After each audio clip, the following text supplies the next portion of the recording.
வணக்கம். வித்யாவின் தமிழ் சமையல் சேனலுக்கு அன்புடன் வரவேற்கிறேன். எல்லோரும் எப்படி இருக்கீங்க? நல்லா இருக்கீங்களா? இன்றைக்கி நம்ம கறி தோசை தாங்க செய்ய போகிறோம். மட்டனில் கறி தோசை எப்படி செய்யலான்னு பார்க்கலாங்க. ரொம்ப டேஸ்ட்டாக இருக்குங்க. கண்டிப்பாக நீங்கள் செஞ்சு பாருங்கள். ரொம்ப ஈஸியாக சிம்பிளாக ரொம்ப டேஸ்ட்டாக செய்யலாங்க. இது மதுரையில் ஸ்பெஷலுங்க. வித்யாவின் தமிழ் சமையல் சேனலுக்கு லைக் பண்ணுங்கள், ஷேர் பண்ணுங்கள். சப்ஸ்கிரைப் பண்ணாதவங்க மறக்காமல் சப்ஸ்கிரைப் பண்ணிக்கோங்க. கீழே இருக்க பெல் ஐக்கானையும் ப்ரெஸ் பண்ணிவிடுங்க. அப்போ தான் நான் போடுற வீடியோஸ்லாம் வரும். கண்டிப்பாக மறக்காமல் சப்ஸ்கிரைப் பண்ணிக்கோங்க ப்ளீஸ். இப்போ வாங்க மட்டன் கறி தோசை செய்கிறதுக்கு ஒரு பேன் எடுத்துக்கலாங்க. ஃபஸ்ட்டு மசாலா செஞ்சுக்கலாம். அதுக்கு 2 ஸ்பூன் ஆயில் ஊற்றிக்கலாங்க. சோம்பு 1/4 ஸ்பூன், 1/4 ஸ்பூன் ஜீரகம்.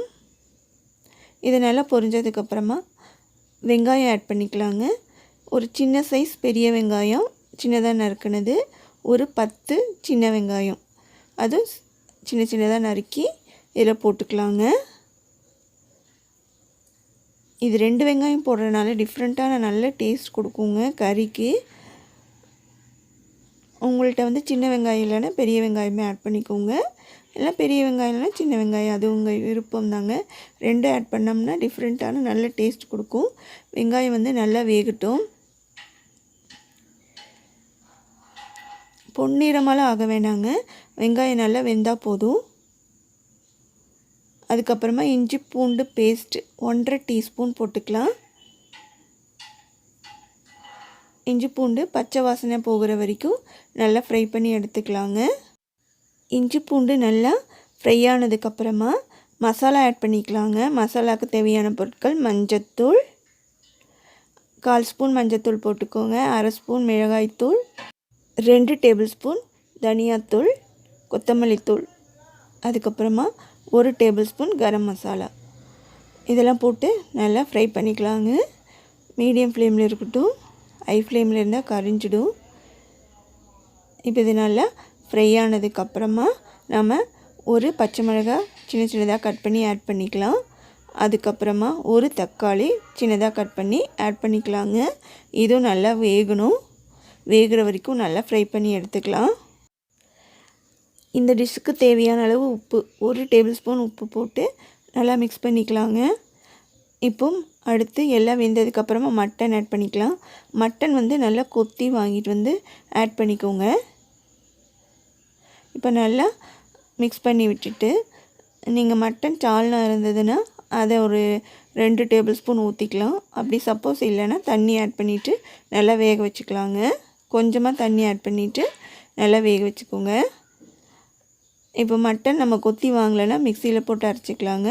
வேக வச்சு கூட அரைச்சி எடுத்து இதில் போட்டுக்கலாம். நான் மிக்சியில் தாங்க அரைச்சி போட்டிருக்கேன். இப்போ எல்லா மசாலா மட்டனுக்குள்ளே நல்லா இறங்கி நல்லா வெந்ததுக்கப்புறமா லாஸ்ட்டாக 1 டேபிள் ஸ்பூன் மிளகுத்தூள் ஆட் பண்ணிக்கலாங்க. மிளகுத்தூள் ஆட் பண்ணிங்கன்னா நல்லா டேஸ்ட் கிடைக்கும். கடையில் சொன்னிங்கன்னா நல்லா கொத்தி கொடுப்பாங்கங்க. நல்லா கொத்தி வாங்கிட்டு வந்துக்கோங்க. இப்போது வீட்டில் மிக்சியில் அரைக்கணுன்னா கொழுப்பே இல்லாத நல்ல கறியை எடுத்துகிட்டு நீங்கள் மிக்சியில் அரைச்சிங்கன்னா நல்லா அரைஞ்சிடும். இப்போ நல்லா வெந்துருச்சு. இப்போ வேறு ஒரு பவுலுக்கு மாற்றி வச்சுக்கலாம். அடுத்து ஒரு பெரிய வெங்காயம் எடுத்து சின்னதாக ஸ்லைஸாக கட் பண்ணி வச்சுக்கலாம். சின்னதாக எவ்வளோ சின்னதாக கட் பண்ண முடியுமோ அவ்வளோ சின்னதாக கட் பண்ணி வச்சுக்கோங்க. கொஞ்சம் கொத்தமல்லி. இப்போ இதெல்லாம் போட்டு நல்லா மிக்ஸ் பண்ணிக்கலாங்க. இந்த மசாலா வெங்காயம் கொத்தமல்லி எல்லாம் நல்லா மிக்ஸ் ஆகிற அளவுக்கு நல்லா மிக்ஸ் பண்ணிவிட்டு அது ஒரு சைடு வச்சுக்கலாங்க. இப்போது வித்யாவின் தமிழ் சமையல் சேனலுக்கு சப்ஸ்கிரைப் பண்ணாதவங்க கண்டிப்பாக சப்ஸ்கிரைப் பண்ணிக்கோங்க ப்ளீஸ். லைக் பண்ணுங்கள், ஷேர் பண்ணுங்கள், சப்ஸ்கிரைப் பண்ணிக்கோங்க. இப்போது ஒரு பவுல் எடுத்துக்கலாம். பவுல் எடுத்துகிட்டு அதில் 2 முட்டை நல்லா மிக்ஸ் பண்ணி எடுத்து வச்சுக்கலாங்க. லைட்டாக உப்பு போட்டுக்கோங்க. ஒரு 2 பிஞ்ச் உப்பு போட்டுட்டு நல்லா மிக்ஸ் பண்ணி அடித்து எடுத்து வச்சுக்கலாம். இப்போது நம்ம கறி தோசைக்கு ஒரு தோசைக்கல் எடுத்துக்கலாங்க. அதில் நல்லா எண்ணெய் தடவிக்கலாம். நல்லா பேன் சூடானதுக்கப்புறமா மாவு தோசை மாவு ஊற்றிக்கலாங்க. நல்லா தோசை மாவு ஊற்றிட்டு ஒரு 1.5 ஸ்பூன் தோசை மாவு ஊற்றிட்டு மெலிசாக சுட வேண்டாம். ஏன்னா கறி தோசை வந்து திக்காக தாங்க இருக்கும். அதனால் கொஞ்சமாக லைட்டாக பரத்தி விட்டுட்டு கொஞ்சம் வெந்ததுக்கப்புறமா மேலே முட்டை ஆட் பண்ணிக்கலாங்க. நம்ம மிக்ஸ் பண்ணி வச்சுருந்தோம் இல்லைங்களா, அந்த முட்டையை கொஞ்சம் கொஞ்சமாக ஃபுல்லாக ஆட் பண்ணிக்கோங்க. இப்போ அந்த கறியும் மாவும் இந்த முட்டை எல்லாம் வந்து ஒட்டுறதுக்காக அதுதாங்க இந்த முட்டை ஆட் பண்ணுறோம். முட்டை ஆட் பண்ண உடனே டக்குன்னு கறி நம்ம மசாலா செஞ்சு ரெடி பண்ணி வச்சுருந்தோம் இல்லைங்களா, அந்த மசாலாவை இது மேலே ஊற்றிக்கலாம்.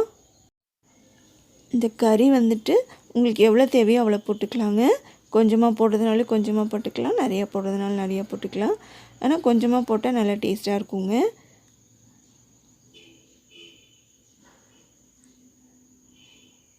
இப்போ போட்டதுக்கப்புறமா நல்லா ப்ரெஸ் பண்ணி அழுத்தி விடுங்க. அப்போ தான் நல்லா ஒட்டும். மாவில் நல்லா ப்ரெஸ் பண்ணிவிட்டு தோசை நல்லா வெந்ததுக்கப்புறமா நம்ம திருப்பி போட்டுக்கலாம். அதுக்கு முன்னாடி கொஞ்சம் எண்ணெய் ஊற்றிக்கோங்க. நீங்கள் எந்த எண்ணெய் யூஸ் பண்ணுறீங்களோ அந்த எண்ணெய் யூஸ் பண்ணிக்கோங்க. நல்லெண்ணெய் தான் நான் ஊற்றிருக்கேன். இப்போ திருப்பி போட்டுக்கலாம். திருப்பி போட்டு லைட்டாக ப்ரெஸ் பண்ணி விடுங்க. இப்போ கொஞ்சம் அந்த சைடு வெந்ததுக்கப்புறமா நம்ம எடுத்துடலாம். மேலே லைட்டாக ஒரு ரெண்டு சொட்டு ஆயில் ஊற்றி நல்லா தேய்ச்சி விட்டுடலாம். அவ்வளோதாங்க, நம்மளுடைய கறி தோசை ரெடி ஆயிடுச்சு. இப்போ ரெண்டாவது நான் சுட்டு காட்ட போகிறேங்க. இப்போ எண்ணெய் தடவிக்கலாம். ஒன்றரை கரண்டி மாவு ஊற்றிக்கலாம். லைட்டாக பருத்தி விட்டுக்கலாம். ரொம்ப ஈஸி தாங்க இந்த கறி தோசை செய்கிறது. சிம்பிளாக வீட்டில் டக்குன்னு செஞ்சிடலாங்க. ரொம்ப டேஸ்ட்டாக இருக்குங்க. டிஃப்ரெண்ட்டாக ஒரு சண்டே டின்னருக்கு இதை செஞ்சு சாப்பிட்லாங்க. ரொம்ப அருமையாக இருக்கும். இப்போது கொஞ்சம் மாவு வெந்ததுக்கப்புறமா மேலே முட்டை போட்டுக்கலாம். முட்டை நல்லா போட்டதுக்கப்புறமா கறி போட்டுக்கலாங்க. கறி ஃபுல்லாக போட்டுட்டு நல்லா மாவு முட்டை எல்லாம் வெந்ததுக்கப்புறமா நல்லா ப்ரெஸ் பண்ணி விடுங்க. அதுக்கப்புறம் திருப்பி போட்டுக்கலாம். இப்போ உங்களுக்கு கறி கீழே விழுகுன்ற ஒரு சந்தேகம் இருந்துச்சுன்னா இதுக்கு மேலே வந்துட்டு கறி போட்டதுக்கப்புறமா மேலே நம்ம மிக்ஸ் பண்ணி வச்சுருந்தா முட்டை இருக்கு இல்லைங்களா, அது கூட மேலே அப்படியே லைட்டாக ஸ்ப்ரெட் பண்ணி விட்டிங்கன்னா போதுங்க. கறி கீழே விழுகாது. சந்தேகம் இருந்துச்சுன்னா நீங்கள் அப்படியே ஆட் பண்ணிக்கோங்க. இப்போ திருப்பி போட்டு எடுத்து வச்சிடலாங்க. நம்மளுடைய மதுரை ஸ்பெஷல் கறி தோசை ரெடி ஆயிடுச்சுங்க. ரொம்ப டேஸ்ட்டாக இருக்குங்க. கண்டிப்பாக நீங்கள் செஞ்சு பாருங்கள்.